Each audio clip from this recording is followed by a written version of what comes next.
Le dropshipping présente un réel intérêt pour les e-commerçants. Pour eux, c'est une super opportunité d'augmenter rapidement leur chiffre d'affaires sans prendre de réels risques financiers. Dans cette vidéo, je vais te présenter 3 étapes essentielles pour créer une stratégie de dropshipping qui fonctionne vraiment et qui t'assurera des résultats à court, moyen et long terme. Prêt? C'est parti!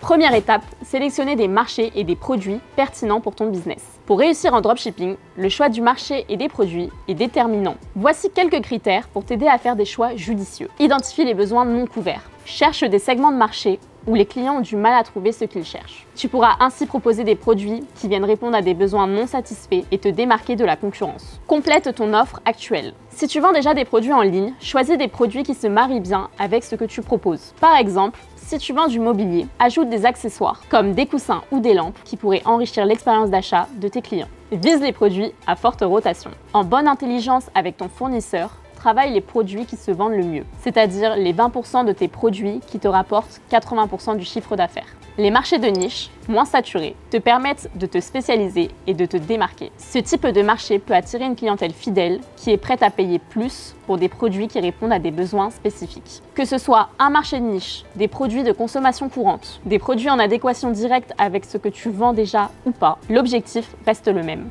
L'idée est de faire preuve de bon sens pour trouver le bon équilibre, afin que le dropshipping t'aide à atteindre tes objectifs généraux.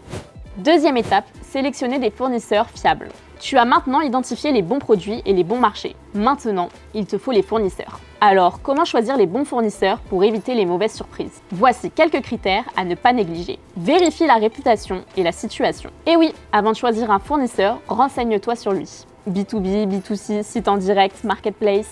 Sur les plateformes de vente, y a-t-il de bons avis? Quelle est sa situation économique? Ensuite, passons à la préparation, expédition et livraison. Ton fournisseur doit être capable de respecter les délais de livraison annoncés. S'il dit livrer en 48 heures, est-ce vraiment le cas? Assure-toi de l'adéquation entre la description des produits et la réalité. Pour cela, va scruter les avis produits. Et s'il n'y a pas d'avis, échange directement avec ton fournisseur pour en savoir plus. Ça, c'est le b.a.-ba. Tu dois t'assurer d'être compétitif.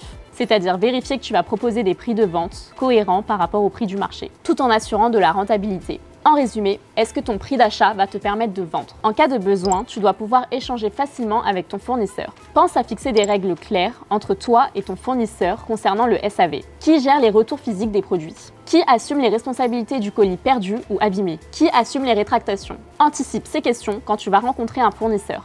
Troisième étape, maintenant parlons de la technologie. Tu as choisi les bons produits, tu as les bons partenaires. Maintenant, il te faut les bons outils technologiques pour te concentrer sur l'essentiel. Car n'oublie pas, la technologie doit s'effacer au profit du business. De façon générale, l'idée c'est d'automatiser les processus avec ton fournisseur. Pour la gestion des stocks, tes fournisseurs vont partager leur catalogue avec toi. Tu dois être en capacité d'avoir le niveau de stock de chacun d'eux à jour en temps réel. Pour la gestion des commandes, les consommateurs vont passer des commandes.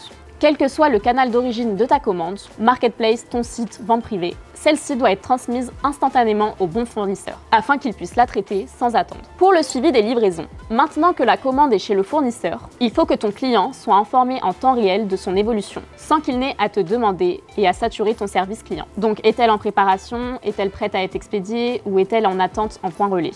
Voilà, comme on l'a vu, une stratégie de dropshipping efficace repose sur 3 piliers. Les bons produits, les bons partenaires, la bonne techno, sans oublier une bonne dose de bon sens.